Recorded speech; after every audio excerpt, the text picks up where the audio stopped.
काल लिखेंगे। गुप्त काल, गुप्त काल को भारतीय इतिहास का स्वर्ण युग, गुप्त काल को भारतीय इतिहास का स्वर्ण युग कहा जाता है। क्या कहते हैं जी? स्वर्ण युग कहा जाता है। गुप्तों के शासन काल में देखेंगे कि कला, संस्कृति, साहित्य, विज्ञान के क्षेत्र में जो विकास हुए वो विकास चौमुखी विकास हुए, या ये कह सकते हैं बहुमुखी विकास हुए। क्लियर? पहला लिखेंगे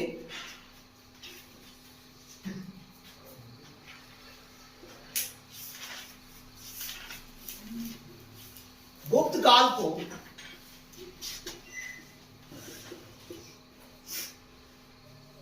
भारतीय इतिहास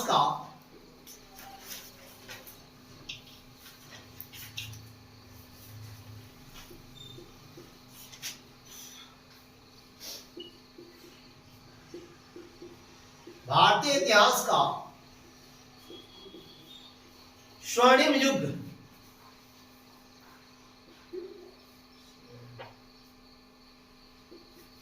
स्वर्णिम युग कहा जाता है। गुप्त काल को भारतीय इतिहास का स्वर्ण युग कहा जाता है। कला, संस्कृति, साहित्य, कला, संस्कृति,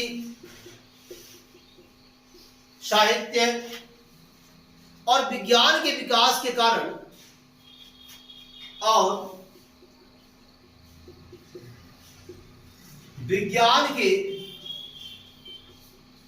विकास के कारण, विज्ञान के विकास के कारण गुप्त काल को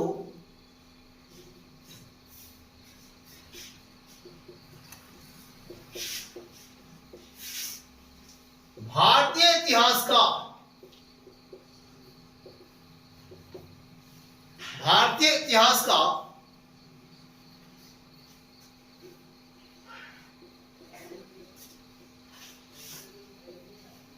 स्वर्णिम युग कहा जाता है।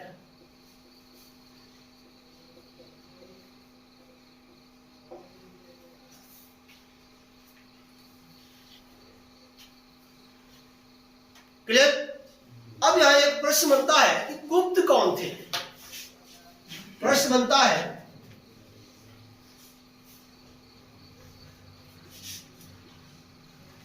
गुप्त कौन थे? गुप्त कौन थे? तो देखिएगा कि गुप्तों को कुषाण शासकों का सामंत, इसका गुप्तों को कुषाणों के सामंत के रूप में माना जाता है। अर्थात गुप्त कुषाण शासकों के सामंत थे, और सामंत का मतलब होता है कि सीमांत क्षेत्रों का प्रशासक। जैसे देखिएगा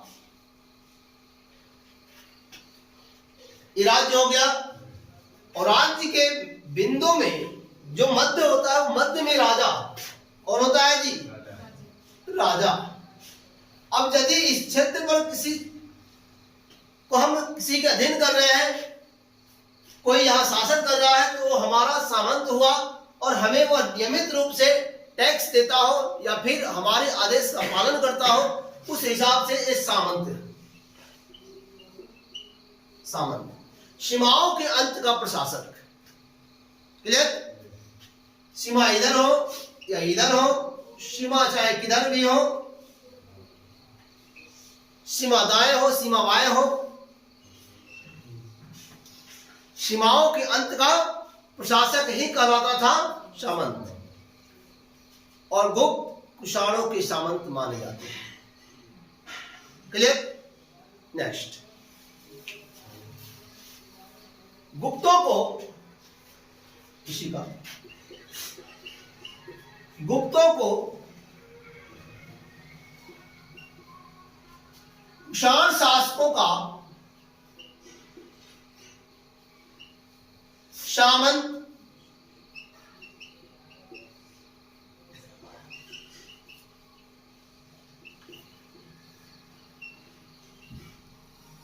माना जाता है। गुप्तों को कुषाण शासकों का सामंत माना जाता है।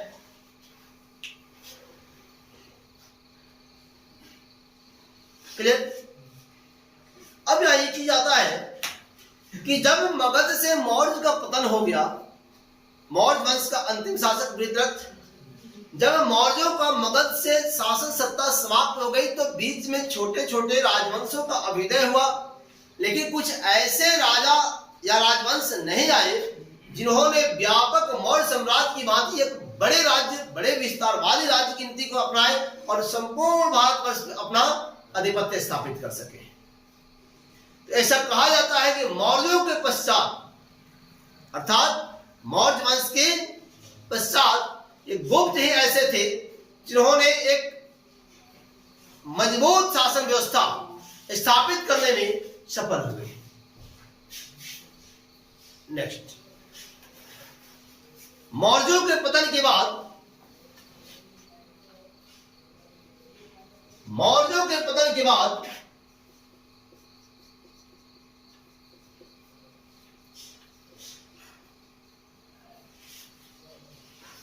मौर्यों के पतन के बाद गुप्तों ने एक बार पुनः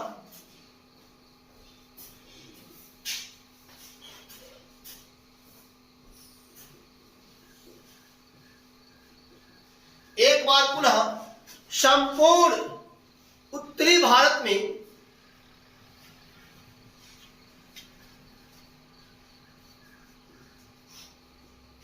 संपूर्ण उत्तरी भारत में राजनीतिक एकता, राजनीतिक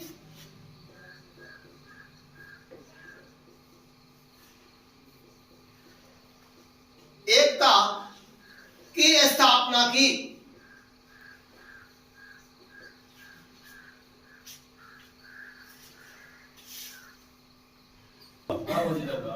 देखिएगा, गुप्त शासकों का क्रम और गुप्त शासकों के क्रम में देख रहे हैं कि श्रीगुप्त गुप्तों का आदि पुरुष कहा जाता है, और याद रखिएगा कि गुप्त वंश की स्थापना श्रीगुप्त के द्वारा ही किया गया था। ठीक। दूसरी बात कि श्रीगुप्त के बाद आता है आपको घटोत्कच, और घटोत्कच जो होता है या दूसरा शासक होता है, घटोत्कच के बाद चंद्रगुप्त प्रथम होता है, और चंद्रगुप्त प्रथम गुप्त वंश का वास्तविक संस्थापक, गुप्त वंश का वास्तविक संस्थापक होता है। समुद्रगुप्त के बाद जो होते हैं यह सबसे महान शासक होते हैं। समुद्रगुप्त सबसे महान शासक होते हैं। नेक्स्ट, रामगुप्त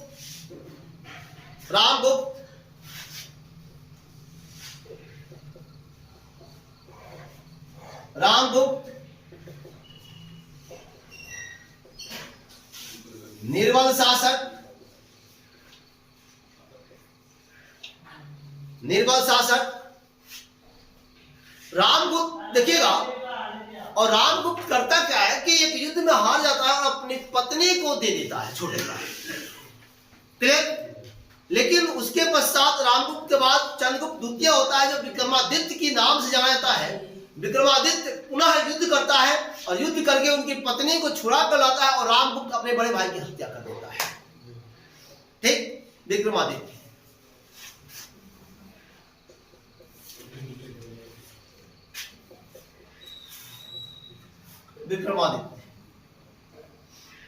इसको ऐसे लिखेंगे, चंद्रगुप्त द्वितीय पहले लिखिएगा, चंद्रगुप्त द्वितीय पहले लिखिए, तब विक्रमादित्य।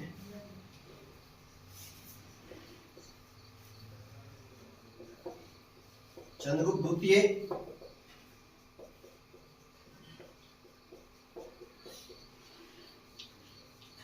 विक्रमादित्य। क्लियर? नेक्स्ट, कुमारगुप्त प्रथम,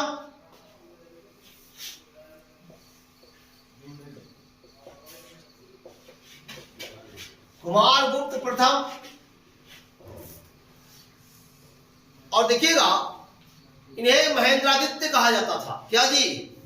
महेंद्रादित्य।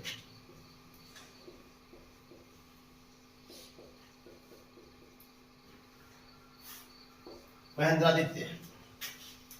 देखिएगा इसे शरदकालीन, ठंडा कालीन, क्या जी? इसे शरदकालीन सूर्य के भांति शांत कहा गया है। इसे शरदकालीन सूर्य की भांति, इसे शरदकालीन सूर्य के भांति, क्या कहा गया जी? शांत कहा गया है। शांत कहा गया है।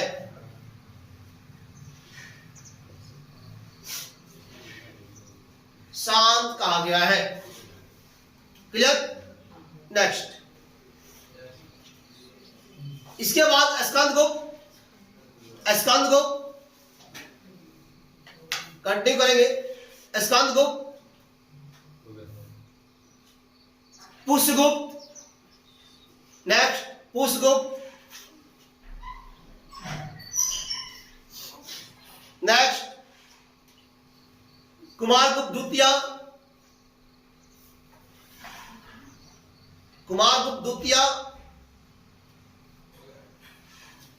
नेक्स्ट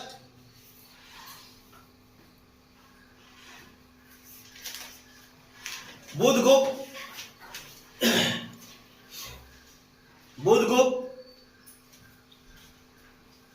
नरसिंहगुप्त पे लिखेंगे बालादित्य। इसे बालादित्य भी कहा गया है। बालादित्य।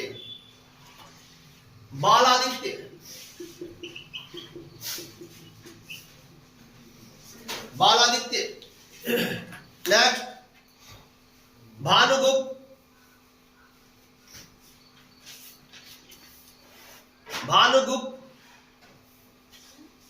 भानुगुप्त,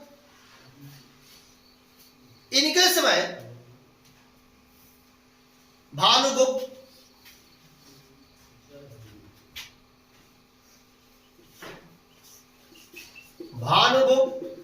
इनके समय भारतीय इतिहास का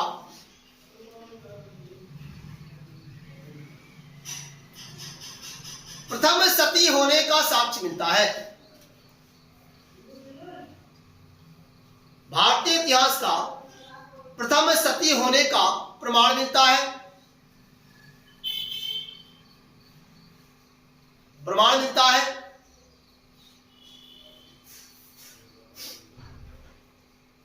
तो सती प्रथा देखिए, ये लॉर्ड विलियम बेंटिक वाली सती प्रथा नहीं है, ये 1829 वाली नहीं है। ये सती प्रथा भानुगुप्त के समय, भानुगुप्त जब पराजित हो जाता है तो उनकी पत्नी सती हो जाती है। तो भारतीय इतिहास का प्रथम सती वही है, इनके शासनकाल में मिलता है। नेक्स्ट बेनगुप्त,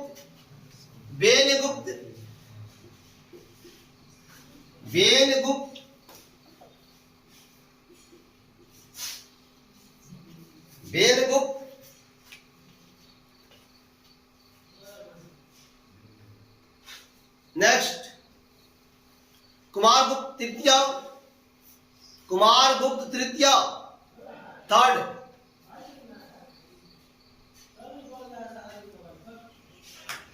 नेक्स्ट विष्णुगुप्त अंतिम शासक।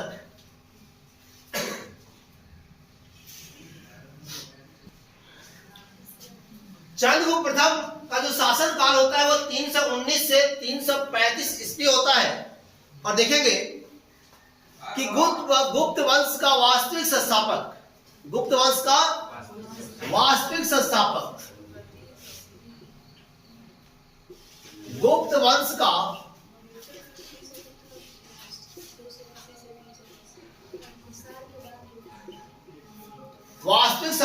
था गुप्त वंश का वास्तविक संस्थापक कौन? चंद्रगुप्त प्रथम।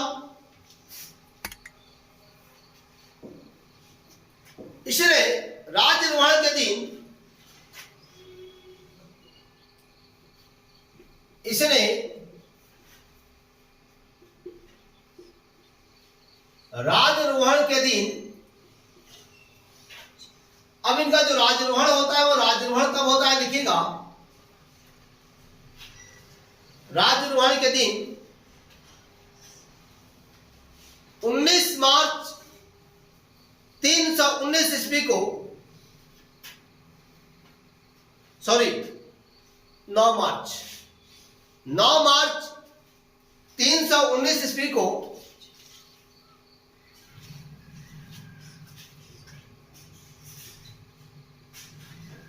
मार्च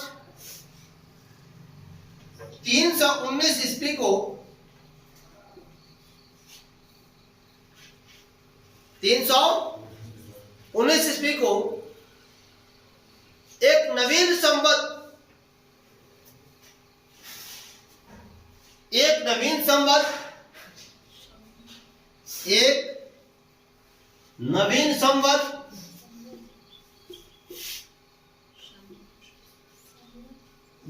संवत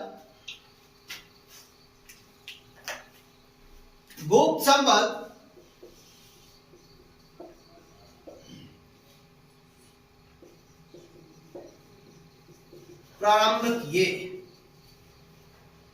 गुप्त संवत प्रारंभ किए।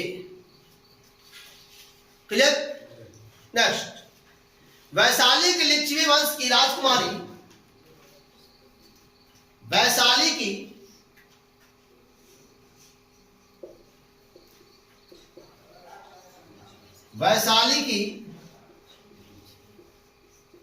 लिच्छवी वंश की राजकुमारी कुमार देवी से विवाह किया।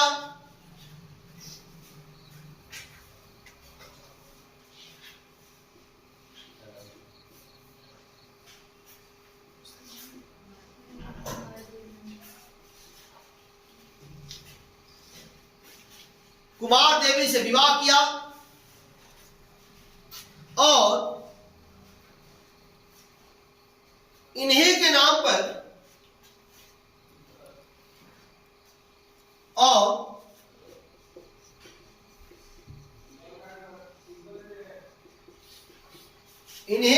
पर कुमार देवी प्रकार के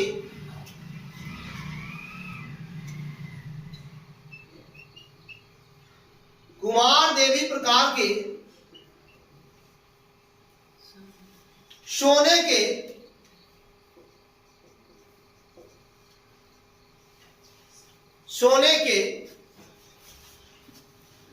सिक्के चलाए। सोने के सिक्के चलाए। क्लियर। अब याद रखिएगा, चंद्रगुप्त प्रथम 319 ईस्वी से 335 ईस्वी तक शासन करता है। गुप्त वंश का वास्तविक संस्थापक माना जाता है, क्योंकि इसके शासन काल में गुप्तों की जो व्यवस्था थी वह व्यवस्था काफी समृद्ध हुई, राज्य काफी मजबूत अवस्था में हुए। दूसरी बात, इन्होंने अपने राज्यारोहण के दिन 9 मार्च 319 ईस्वी को एक नवीन संवत गुप्त संवत, अर्थात गुप्त संवत के संचालक कौन थे? गुप्त संवत किसने प्रारंभ किया? तो चंद्रगुप्त प्रथम ने प्रारंभ किया। याद रखिएगा, गुप्त संवत किसने चलाया? चंद्रगुप्त प्रथम ने चलाया। और यही कारण है कि इन्हें गुप्त वंश का वास्तविक संस्थापक माना जाता है। क्लियर। दूसरी बात कि वैशाली की लिच्छवी राजकुमारी के साथ इन्होंने विवाह किया। जिस लिच्छवी राजकुमारी के साथ इन्होंने विवाह किया उसका नाम था कुमार देवी। क्या नाम था? कुमार देवी। और कुमार देवी से विवाह करके, जैसे आप लोग हेड और मेहर का नाम सुने होंगे, सुना है ना जी? तो कुमार देवी के साथ विवाह किया और इन्हीं के नाम पर कुमार देवी प्रकार के सोने के सिक्के चलाए। बड़े प्रसन्न हुए होंगे ना, प्रभावी हो गए होंगे, चलाए। नेक्स्ट, देखिएगा कि कुमार देवी प्रकार के 16 सिक्के चढ़ाए और ऐसा करने वाले एक प्रथम शासक थे। मतलब जो चंद्रगुप्त प्रथम थे, ऐसा करने वाले एक प्रथम शासक थे। याद रखिएगा, पहली बार इन्होंने ही ऐसा किया था। ठीक, नेक्स्ट। चंद्रगुप्त प्रथम ने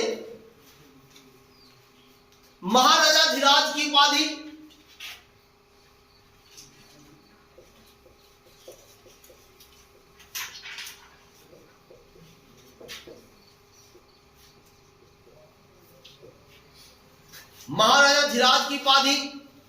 धारण करने वाला, महाराजा धीराज की उपाधि धारण करने वाला